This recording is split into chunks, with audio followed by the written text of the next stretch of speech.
ఒక బౌల్లో నీటిని తీసుకొని ఉడకనివ్వాలి. పిండిని తీసుకొని అందులో నీటిని కలపాలి. దాన్ని చిన్న గరిటెతో కలపాలి. ఉండలు లేకుండా చేతితో కలపాలి.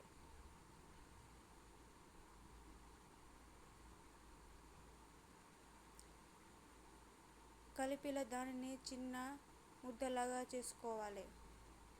చేసుకున్న ముద్దను ఈ విధంగా చేత్తో చేసుకోవాలి.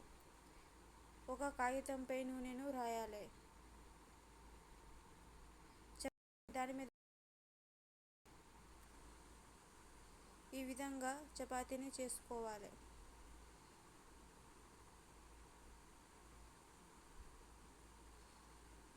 పెద్దగా చేసుకున్న తర్వాత పెనం పైన వేయాలి.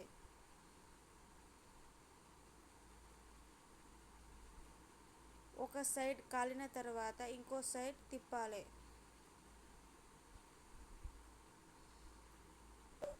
దాన్ని ఒక ప్లేట్లో వేయాలి.